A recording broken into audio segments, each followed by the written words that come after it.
سلام و درود به تمام سوختلان جمع و پرسپولیسی عزیزم. امیدوارم حال همگی خوب باشه. امروز ما با پیشبازی پرسپولیس و سپاهان اصفهان در هفته 27 لیگ برتر، بازی که برامون حیثیتی شده، یه جورایی میشه گفت طلسم شده، چون ما اصلا آمار خوبی مقابل سپاهان تو این چند بازی گذشته نداشتیم.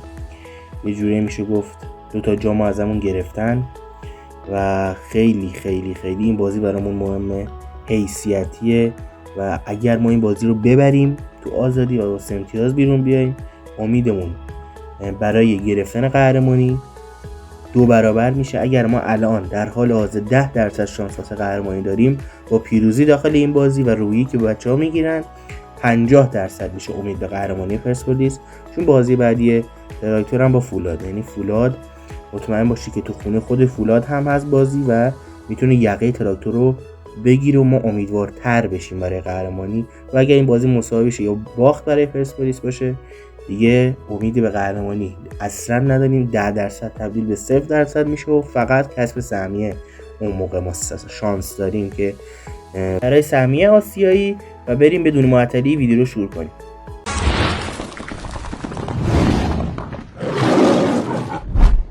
خب اول از همه ببینیم سراغ آمار و ارقام، ببینیم آیا ما به روی کاغذ شانسی برای بردن سپاهان داریم یا اینکه نه. بریم ببینیم 5 بازی رو در روی پرسپولیس و سپاهان با هم دیگه چه نتیجه‌ای داشته.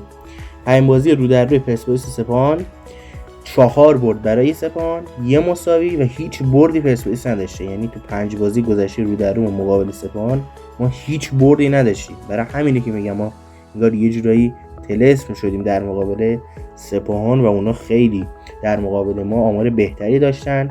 بریم 5 بازی گذشته سپاهان رو با هم بررسی کنیم که اینجا حال روز خوبی سپاهان نداره. 2 برد، 3 مساوی و هیچ باخت. تو این چند بازی گذشتهشون غیر از بازی قبلی که مقابل مثل رفسنجان داشتن، بقیه بازیشون مساوی کردن، امتیازات زیادی تو هفته گذشته از دست دادن و اونا هم همچین تیم آماده‌ای این هفته نبودن که بگیم سپاهان همه رقیباشو برده و حالا به مصاف پرسپولیس اومده. آمار 5 بازی گذشته پرسپولیس هم 3 برد برای پرسپولیس، 1 مساوی 1 باخت و آمار پرسپولیس هم همچین شنگی به دل نمیزنه. بریم آخرین بازی که دو تیم انجام دادن نتیجه رو ببینیم. پرسپولیس آخرین بازیش روبروی نساجی بوده داخل قائم شهر که 1-0 تونستیم اون بازی رو با گل انعزاده ببریم، 3 امتیازش رو بگیریم و همینطور مشابه بازی پرسپولیس سپاهان هم تونسته 1-0 مثل رفسنجان رو شکست بده و با 3 امتیاز به دیدار با ما بیاد. بریم یه آمار افتضاح و یه جوری خجالت آور رو ببینیم. این آماری که من میخوام بهتون نشون بدم آمار خلق موقعیت تیم هاست تو لیگ برتر تا اینجای کار. سپاهان اوله با 1.69 آمار خلق موقعیت داشته، بعدیش تراکتور 1.33، بعدش استقلال خوزستان 1.27، بعدش شمس‌آذر، بعدش ذوباهن، بعدش ملوانه، بعدش چادرملوه، بعدش استقلال رده 12 جدولیه، بعد نساجیه، بعد هواداری که داره سقوط میکنه و بعد پرسپولیس. یعنی آمار ما داخل خلق موقعیت افتضاحه. یعنی همین استقلالی که داره میره لیگ 1 و به زور میتونه یه تیمی رو بشه یه گل بزنه، آمار خلق موقعیتش بیشتر از ماست و بهتر ما دارن خلق موقعیت ایجاد میکنن. هواداری که دیگه سقوطش حتمیه، با این باختی هم که جلو مثل رفسنجان آورد 4-0 دیگه قطعا سقوط میکنه، ولی آمار خلق موقعیتش از پرسپولیس بهتر بوده. تنها تیمایی که از پرسپولیس بدتر بودن گلگهر چرک تارتار، خیبر، آلومینیوم، فولاد و مثل رفسنجان بوده. یعنی این افتضاحه. این آمار هم که میبینید انقدر بد شده به خاطر این 3-4 بازی اخیرمونا. به غیر از بازی با ملوان، بعد از بازی با ملوان ما اصلا بازی خوبی انجام ندادیم، خلق موقعیت آنچنانی انجام ندادیم. یه بازی جلوی چیز داشتیم، شمس‌آذر قزوین داشتیم که باختیم، یه بازی جلوی استقلال خوزستان یه بازی کم موقعیت بود که مساوی کردیم، بازی بعدیمون هم جلوی نساجی فقط نیمه دومش بود که ما خوب بازی کردیم، نیمه اول هم کم موقعیت بود برای پرسپولیس، 2-3 تا موقعیت شاید داشتیم تو نیمه اول و این باعث شده که اینقدر آمارمون تو خلق موقعیت بد باشه واسه یه تیم بزرگ پرسپولیس. بازی که تو این هفته انجام شده تا به الان خب مثل رفسنجان تونسته 4-0 هوادار رو ببره. گلگوهر و استقلال توی بازی پرحاشیه و سخت تونستن 1-1 مساوی کنن، خب گل به خودی که آزادی میزن و پنالتی که طبق معمول برای استقلال میگیرن و تونسته این بازی مساوی بگیره. بازی بعدی چادرملو پنجشنبه 28 فروردین در مقابل آلومینیوم عراق قرار میگیره ساعت 5. استقلال خوزستان همینطور تو پنجشنبه در مقابل ذوب‌آهن قرار میگیره. نساجی و خیبر پنجشنبه ساعت 7 در مقابل همن. تراکتور و ملوان یک بازی سخت داره. تراکتور ملوان تیم آماده نشون داده، بازی قبلیشو برده، مثلا تراکتور میره.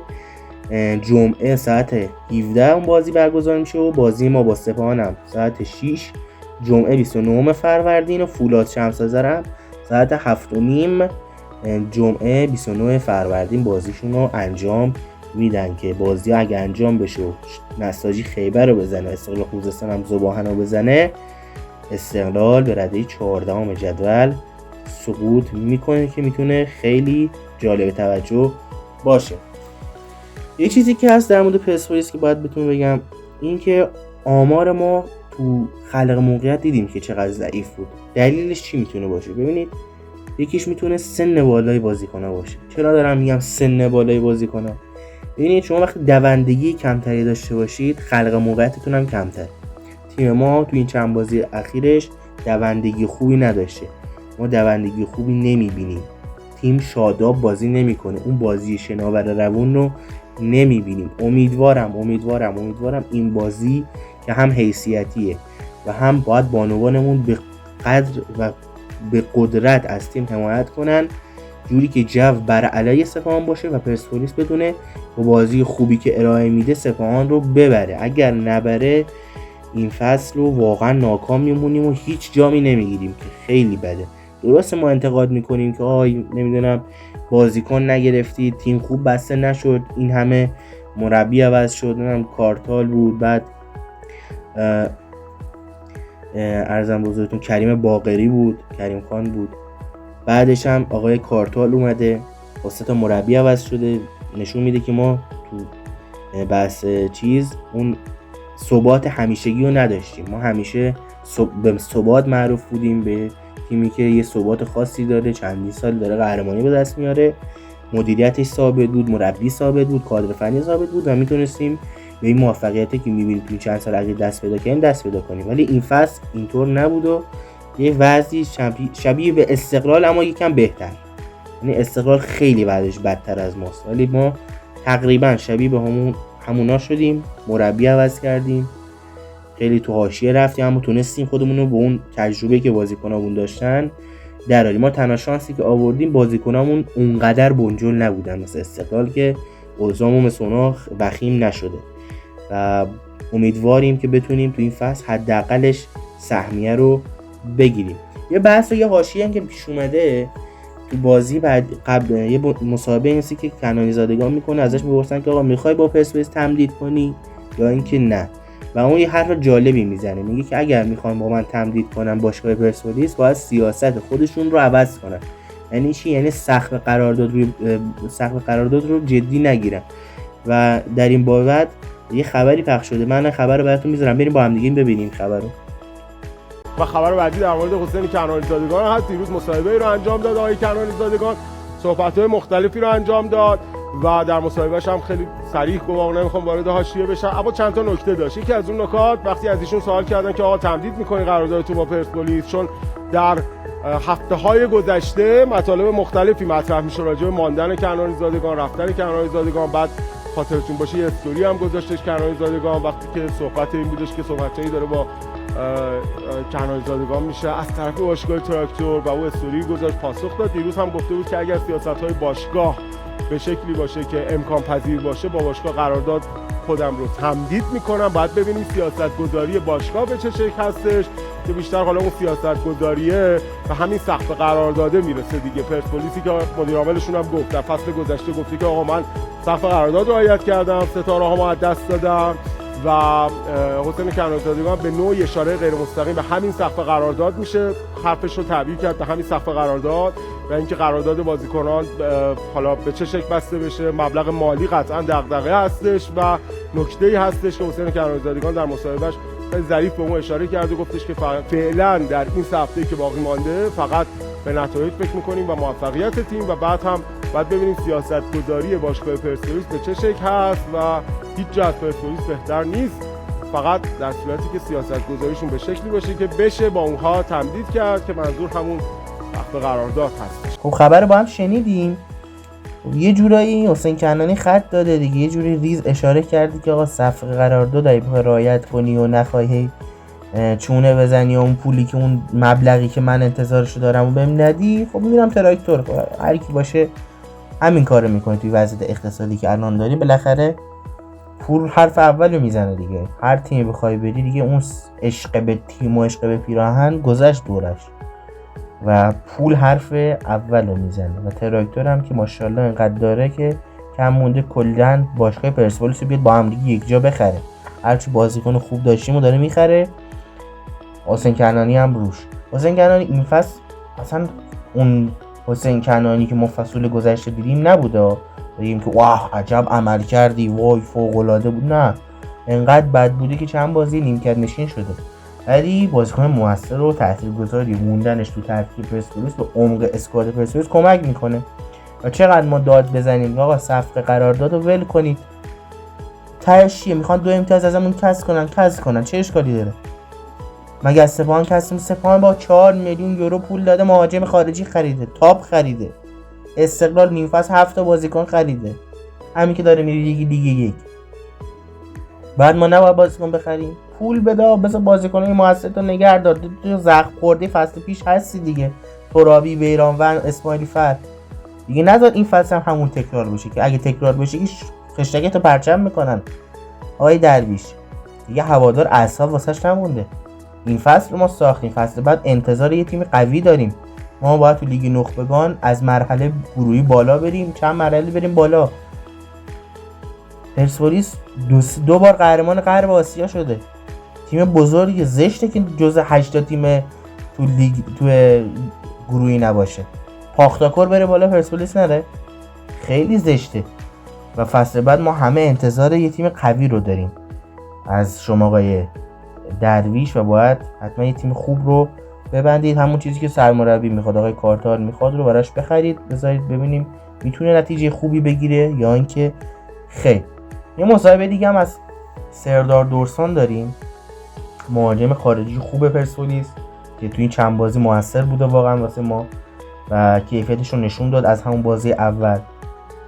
در مورد بازی با نساجی، اون لحظه دراماتیک آخر بازی که پنالتی خورد به تیرک و همینطور بازی آینده و اون جلوی سپاهان صحبت کرده که حرفای جالبی زده. بریم حرفاشو با هم بشنویم. سلام هوادار پرسپولیس.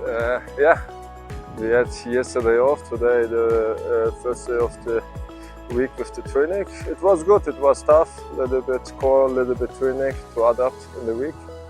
I think it was a complete good training from the team.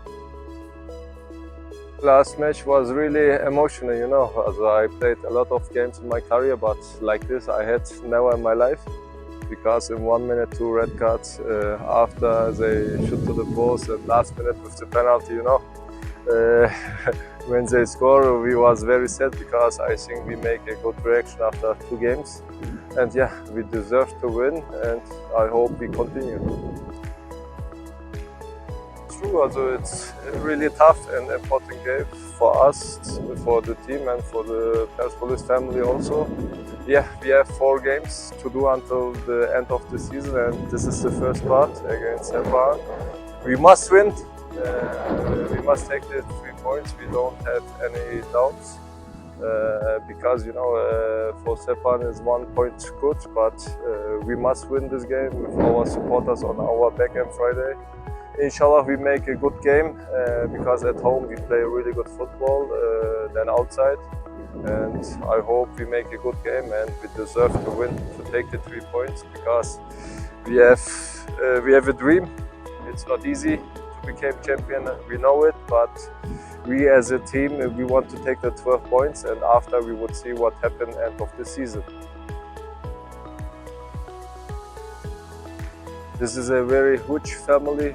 I heard it's around 45 million in the whole world. It's a lot of, because I play for Fenerbahce Istanbul. It's also a crazy rich club with amazing fans. They have only 30-35. And yeah, outside of the streets, to go to the stadium, to go out of the stadium and social media, they support a lot. They want to be Kahraman, because last year's Persepolis was always Kahraman. They deserve it. They only know to win, you know. Persepolis don't know to be second or otherwise. They only want to win. They support to the teams, to the players, and they want to get it back. And I like to have this emotions, this pressure. I like it to play before so many fans. And yeah, I think it's the number one in Asia for sure. And I love the fans, Persepolis, Havadar. Last match was also nice. The women's come support us. Thank you for it. But it's better when it's mixed, you know, men and women come to stadium. I hope they change it until Friday. Then it's not good for football, you know. You need always supporters, men and women in the stadium, to have a great match, to great atmosphere, because football is, okay, it's a sport, but you know, the people want to come to the stadium to support their team, and it's not good for Sepan and for us also not. But doesn't matter, we want to win, and after the game I hope we can celebrate on the streets. خب مصاحبه سردار دوستان با پیج باشگاه رو با هم دیگه شنیدیم. خب اومد در مورد بازیمون با نساجی گفت، در مورد هوادارا صحبت کرد، هواداری پرشورمون، جو وحشتناک آزادی صحبت کرد و امیدواری داد بهمون که میتونیم 3 امتیاز رو میگیریم با رویه که خوبی که نشون داد. به نظرم امیدوارم که بتونه جلو سپاهان بدرخشه، گلزنی بکنه و یه بار دیگه خودش رو به ما هوادارا ثابت بکنه که بازیکن و مهاجم با کیفیتی هست و لیاقت پوشیدن لباس بزرگ پرسپولیس رو در ادوار بزرگتر مثل آسیا رو داره و میتونیم بهش اعتماد کنیم و فصل بعد هم نگرش داریم.